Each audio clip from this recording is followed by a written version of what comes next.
Are you dying to get your body back post-baby? You know you want to do it right. You don't want to hurt yourself.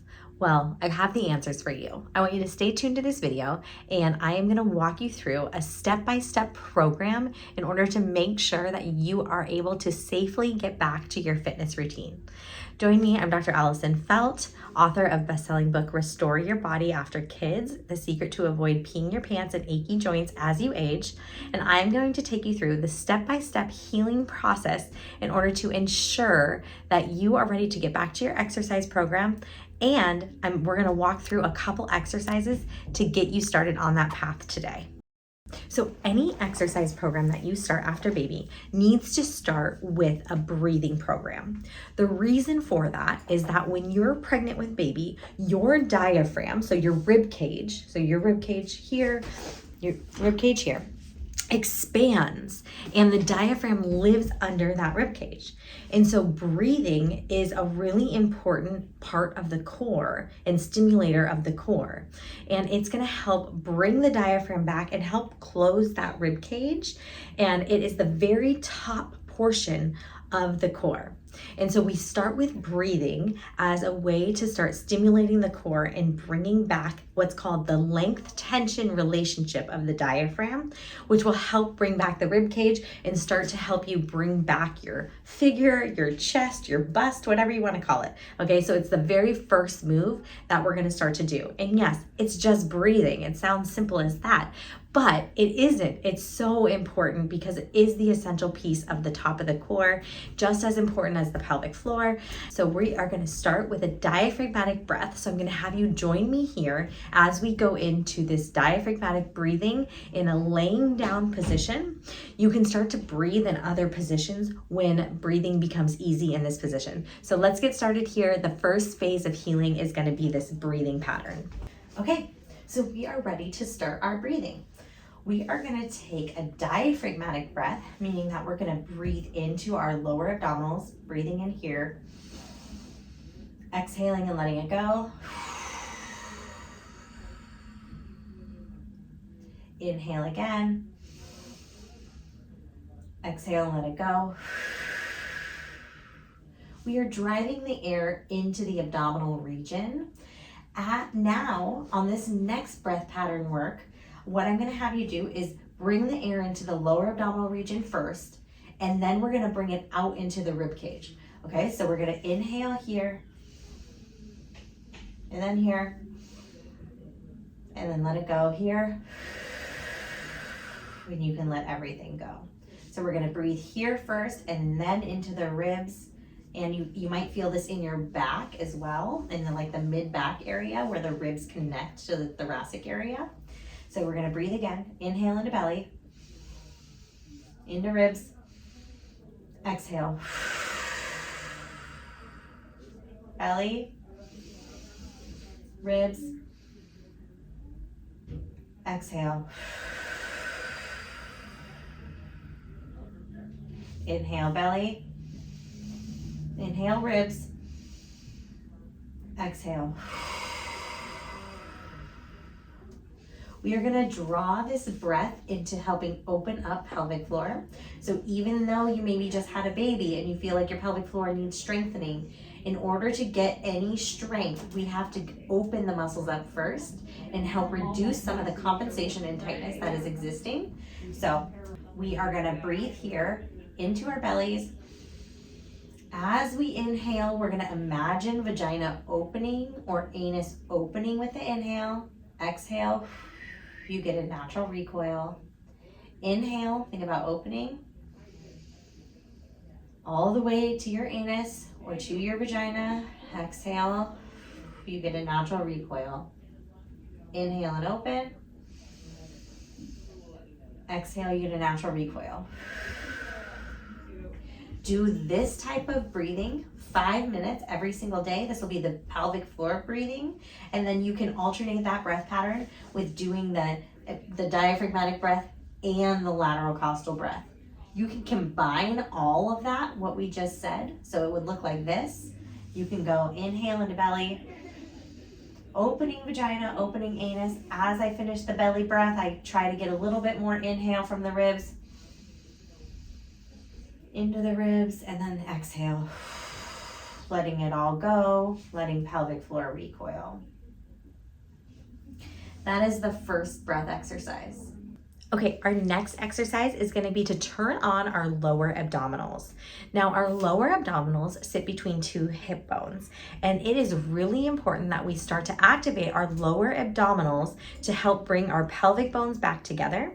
And also, because when we activate our transverse abdominis, there's a ligament that goes from your belly button down to your bladder that helps lift the bladder up. We want to be isolating this contraction. We do not want to drive this contraction with our pelvic floor. A lot of times after babies, I see women driving this contraction and only getting any lower abdominal activation because they're overutilizing and over squeezing in their pelvic floor. And we want the opposite to happen. We want you to really be able to engage those lower abdominals. And if the pelvic floor picks up a little bit, that's okay. That's functional movement pattern. That's normal. But we want the lower abdominals to drive the movement and not the pelvic floor. Okay? So here we go. We're going to go through this together. Okay. So the transverse abdominis is on the sides, sitting underneath our obliques. Okay? And it goes all the way across the middle. And we want to start activating this muscle. So when we activate here, if you put your fingers, right, like in between each hip bone, and you imagine that you are trying with your muscles to bring your fingers together and pull them up. So the move of the muscle is in and up. So it's a firming underneath your fingers and it's a lifting up. And again, I'm not trying to Kegel, so I'm trying to keep my glutes relaxed, my inner thighs relaxed, my pelvic floor relaxed, okay? So I'm gonna inhale, and as I exhale, I'll engage that muscle. I often like to do an SH sound. If you watch some of these videos, you know that I use the SH sound, the shh sound, in order to activate lower abdominals and get that transverse abdominis active. And I will hold it for 10 seconds.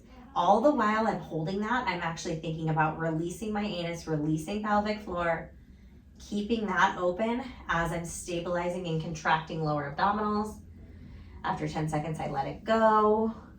If I feel like I can't initiate it again, or it's like, I'm like, am I doing it right? I'll add the SH sound, the shh sound, and see if I can hold that again. I feel my pelvic floor is really kicked on, so I'm gonna let my pelvic floor go while I maintain this contraction here. Again, holding 10 seconds.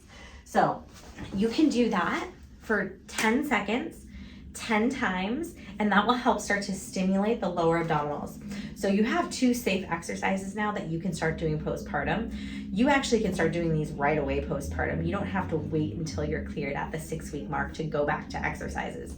These are things you're breathing anyways every single day, and you should be activating that lower abdominal muscle when you're lifting your babies, when you're unloading the dishwasher. And so that can start right away. So I say with the breathing, 5 minutes a day, and you can do any variation of the breath that we just worked on. With the lower abdominal activation, 10 seconds, 10 times, really trying not to drive that motion with the pelvic floor. You're just simply activating those lower abdominals. All right, now we're gonna go into what needs to get built in order to start to safely go back to exercises. Now, I'm gonna caveat this with saying everyone should have a pelvic floor assessment if you've had a baby. Whether you had a C-section baby or you had a vaginal birth, it doesn't matter. You should absolutely have your pelvic floor checked in-depthly. If you wanna know how to find a pelvic expert physical therapist, you can see our previous video on how to find a pelvic floor expert physical therapist, and you can go that route. So I would love for you to find someone. We have people that travel here from all across the country to come get their pelvic floors checked after they have babies, bring the baby in tow, and go through what we call an intensive. But you can check that out another time. What we're going to talk about now are 3 essential exercises that you need to do in order to really start to heal your whole entire body and unload your pelvic floor. So a lot of people think after baby they got to start repping the Kegels, and they absolutely do not need to start repping the Kegels. They often need to start strengthening their glutes to help unload the tension of their pelvic floor, absolutely, but we don't need to start busting out Kegels. We'll work our lower abdominals, or work our breathing, and then we work our glutes. A lot of you might have heard moms get flat butts, right? Like, I have ever since I had kids, my butt is flat. I hear that all the time. And what happens is that we lose our hip extension when we have babies. So we have to start rebuilding the muscles that give us hip extension, and that would be our glutes, okay? So we're gonna start with a bridge exercise.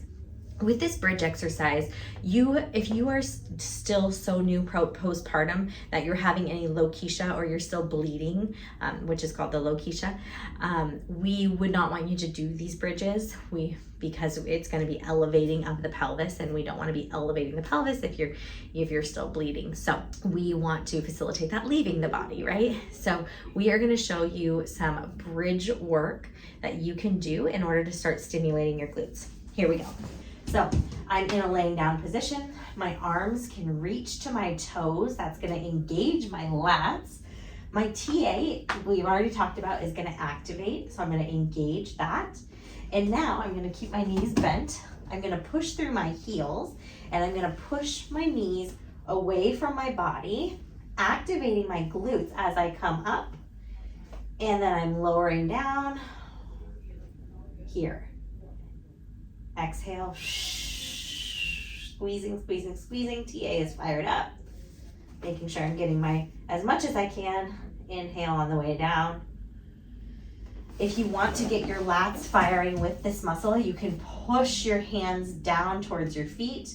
The lats are an important part of your core postpartum. We want them engaged. We want them to get strong again. Exhaling. As we lift, inhale. Exhale. Really making sure I'm feeling it and squeezing and isolating through my glutes, and then letting the glutes slowly relax on the way down, but they're still fully contracted and they're controlling that descent on the way down. I like the imagining pushing your knees away from your body at a 45-degree angle. That's going to help stimulate that glute activation.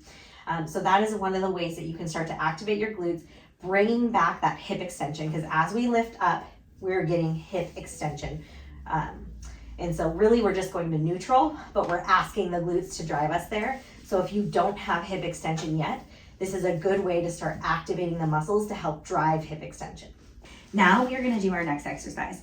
This is going to help bring the pelvis back together after babies. So when baby comes through birth canal, or even if you had a C-section, your pelvis still separates at the pubic bone and at the SI joint. These rotational movements are going to help bring the sacrum back to a position and help bring the pelvis back into a normal position and alignment, okay? So this is just simply called a clamshell exercise. I'm going to activate my TA,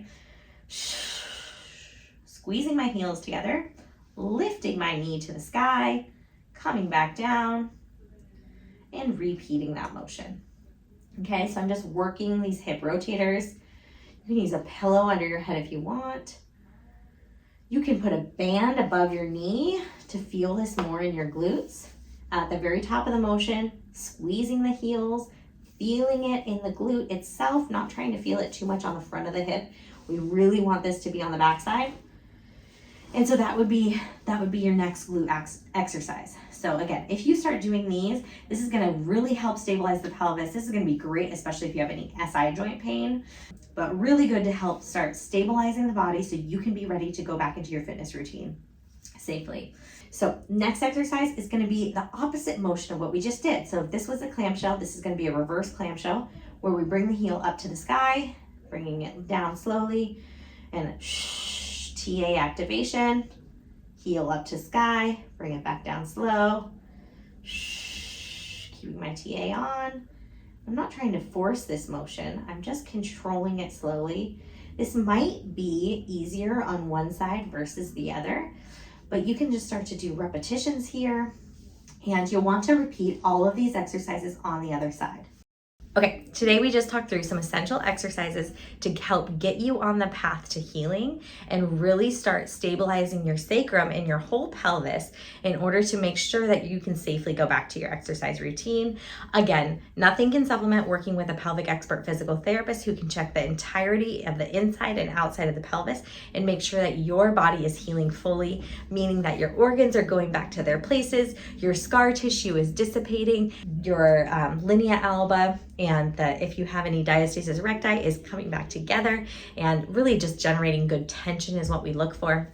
So these are all markers of healing, and make sure you start this program. If it feels right in your body, please continue. These are just great exercises to continue even as you transition into your program. All right, I hope you found this helpful. Please drop a comment below if you want more information or if you're interested in anything specific regarding your own postpartum journey. I would absolutely love to hear it, and I will respond personally to your comments. Please like and subscribe and share with your friends. We love getting the word out there. We believe that everybody deserves this care after they have babies, and I truly believe that healing your body after babies is the secret to avoid peeing your pants and achy joints as you age, hence why I wrote the book. So thank you so much for joining me. Take care.